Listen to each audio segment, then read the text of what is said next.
feel like this is really a gloomy, depressing backdrop for this. I don't know. It's very echoey too. Not the painting, I mean, just in general, I feel like it needs art. Or something.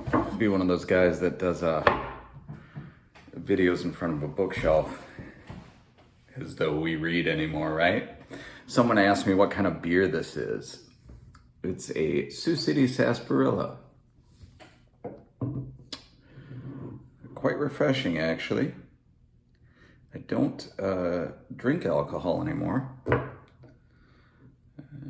Not really anything against it or whatever, but for health reasons, and I just got bored with it. It just doesn't interest me anymore, quite frankly.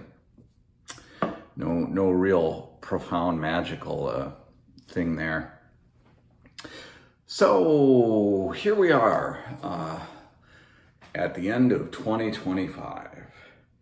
Good riddance, 2025.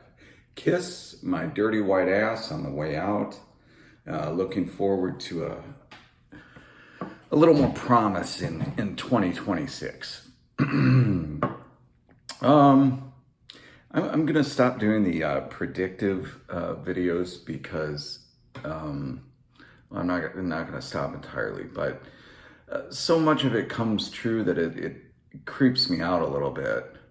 So I'm trying to veer away from that to a degree, because I think we've reached a point of acceptance on certain things, and one being that the apocalypse has essentially already occurred. In my opinion, I think we can sort of accept that and answer the question, what now? I think, we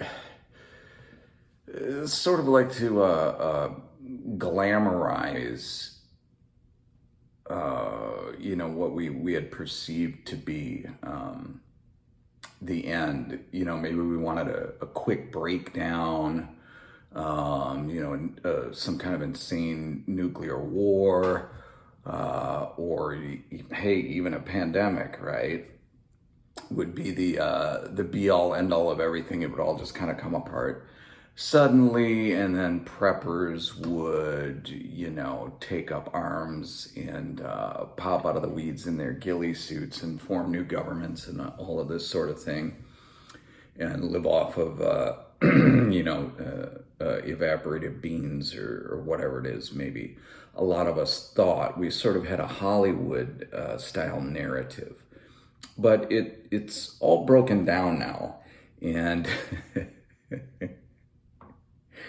I think the malaise and the melancholia and what I believe to be mistaken as a despair and a depression is actually just an acceptance, a general acceptance that is happening right now.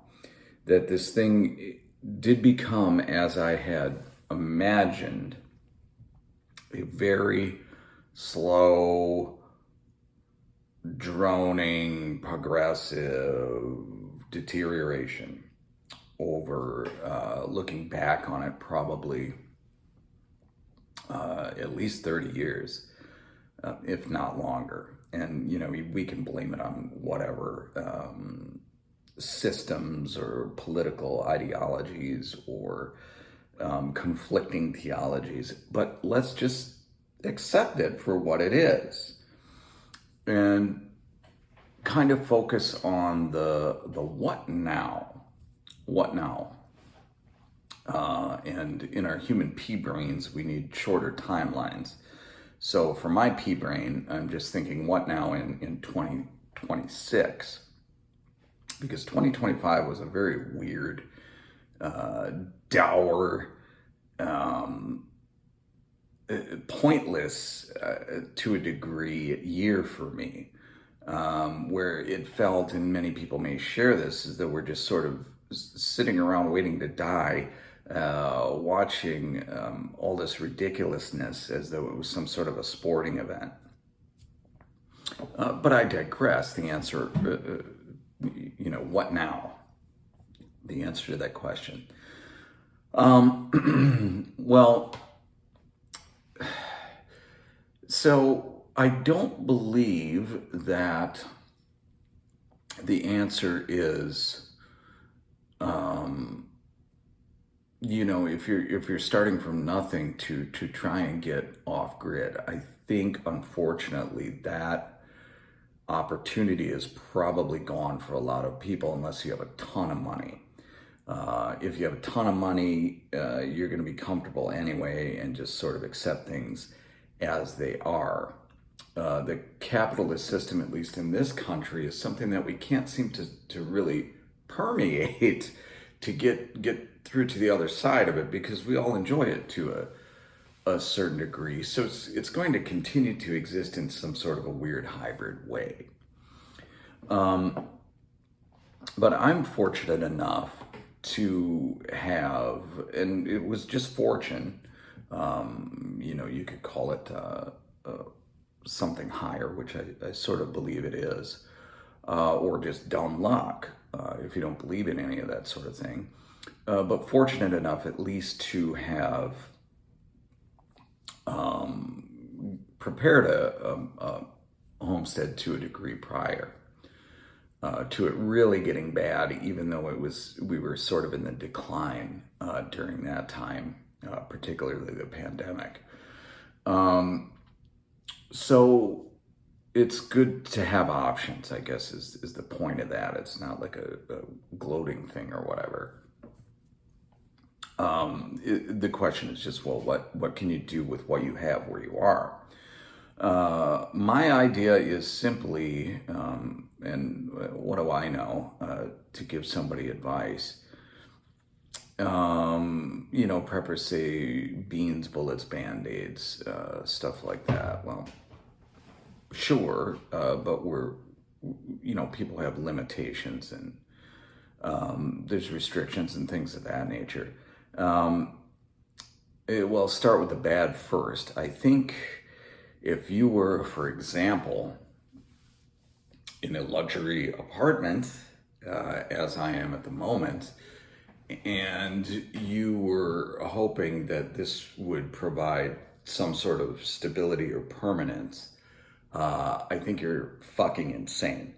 Would be if you had chosen this, or even if you've gotten into a mortgage recently, you are in a very, very, very unstable position. And I think everyone senses the instability. There are no political parties or figures that are going to turn anything around. We already know that. We've seen that. People are already talking about 2028 as if it matters. Nothing is being repaired right now. Why not do something now or in 2027 to repair situations? But the fact of the matter is it's beyond repair at this point. It's just continuing to erode. So the white pill is that you do still have some time. There is a solar punk movement getting off the ground right now. Coming into the mainstream now. However, it's been around for quite a while. You hate to give things labels, but I suppose I would have been considered a part of that, 5 or 6 years ago. And a guy like Chuck Gines would have been considered a pioneer, or even Owen to that degree. And I think that's a positive thing. So certainly if you're able to go that direction, everything I think is about battery life. We don't have to worship technology or succumb to it, but it can be used as a tool, I think, to a degree. And I think that's the way going forward. As far as the solar technology, if that's an option for you, that's the direction that I went. I think on a small scale, to keep it affordable, to focus on lithium iron phosphate batteries. Batteries are going to be the key, and then just very simple things. A year is not a long time. I think you want goals that are of a manageable proportion at this point. And again, it's rotting slowly.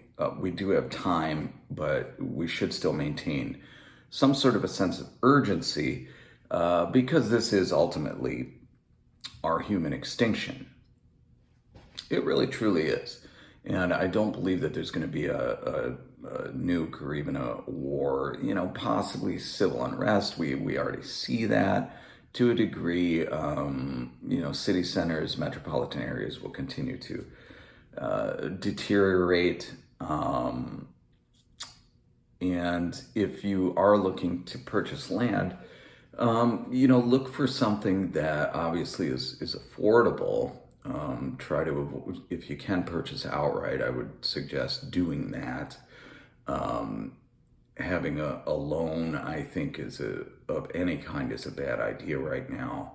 Learn to do with less. Less is more. And worse is kind of better. And that isn't necessarily an accelerationist viewpoint. Although it could be taken that way. Anyway, if you do purchase land, and it's not really a bad idea to look for stuff that nobody really wants. That sounds kind of crazy, but you don't really have to have a stream running through the backyard and unicorns and shit like that. Because chances are there's a resource there that some individual or group or government may want to harvest at some point. So it's not necessarily a bad idea to have land that's overlooked. And then, of course, the lithium iron phosphate batteries. Cisterns are very expensive right now if you're storing water. You're looking at about $1 per gallon of storage. So, $1,000 cistern, may get you 1,000 gallons, but probably not. Probably be more like $500. As the price of things continues to rise, the price of lumber and building materials is gradually rising. However, I would say focus on tools, lithium iron phosphate, battery power of all kinds. While it's still affordable, nothing is going to get cheaper. Did I mention building materials? Yeah, I think I did.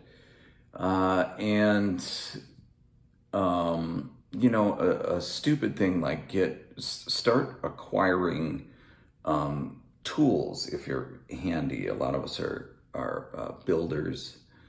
Some of us more skilled than others. And buy into a universe of tools I'm talking about that is interchangeable within itself. For example, if you have Milwaukee tools, just buy within the Milwaukee universe and accrue as much useful stuff as you can within your budget. And again, batteries, battery powered and chargers. And, maybe researching it, look for whatever system or universe you're buying into, whether it's, I don't know, what are they? You got Milwaukee, DeWalt, Ryobi, Rigid. Those are the big ones that I can think of. Whatever one you're buying into, do a little bit of research and make sure that that line in particular isn't going to become obsolete within a couple years. For example, if you buy, this is going too much into it, but if you're buying an 18 volt unit, make sure that there isn't going to be if you can tell if there's going to be a projected design change in the next 2, 3, 4 years that's going to jump everything to a 20 volt, and then the stuff you have is essentially obsolete unless you've accrued enough of it that a new line isn't going to affect what you have. But again, batteries, batteries, batteries. So you have tools, building materials, assuming that you have free and clear property. You're always going to have property taxes. It's always going to fluctuate. There's nothing you can do about quit bitching about it. Don't get mired into this conspiratard crap. Look, we all know Candace Owens needs to just shut her mouth. We're all sick of it at this point. Nobody cares. We're sitting waiting for her to tie the, Duchess of France or whatever the hell it is to, whatever conspiracy. It's sickening. We're all sick of it. There are very few conspiracies like we talked about before. Everybody is pretty much out in the open about ripping you and I off, scamming people, all the horrific, horrible, immoral stuff they do. They're just doing it out in the open because nobody's doing anything about it anymore. So stop bitching about it. I would say look out for your own kids. Get them the hell out of public schools, obviously. There's things you can still do. It isn't that it's hopeless. And I don't think, people really feel that collectively. It isn't necessarily, it doesn't have to be a despair. It may look as though things are going to continue to be bleak, but they will be. But you still have options. You always have options. As long as you're sucking air, you have options.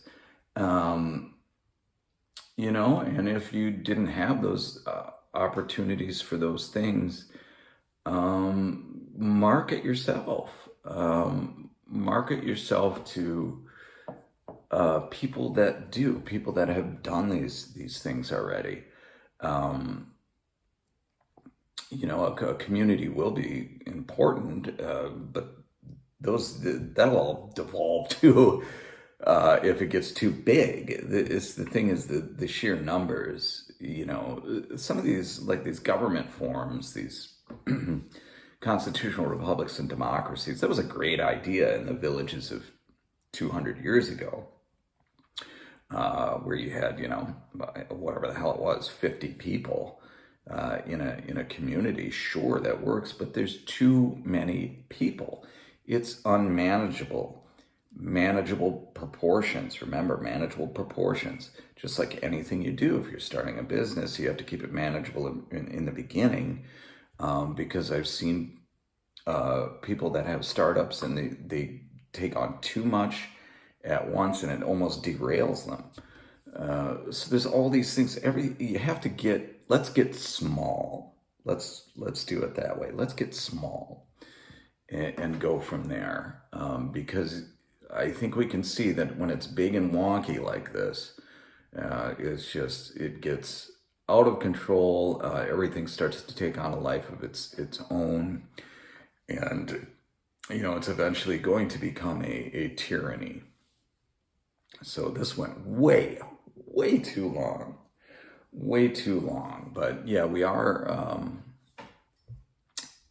in the collapse. It is what it is. It's a tough pill to swallow, I understand, but I think that's the feeling maybe that some of us are feeling collectively right now. But it isn't despair, it really isn't. And we're hoping for some big bang, amazing thing, and then, but it's not. It's a slow, steady decline. And beware of the grifters that sell you a story otherwise. So accrue things of value, build relationships that are of value, mutually. And look for the good, the true, and the beautiful in all things. That's my rant for the 9 people that will probably view this. But there is still hope. All is absolutely not lost, even though it seems like it. Just take it easy, would you?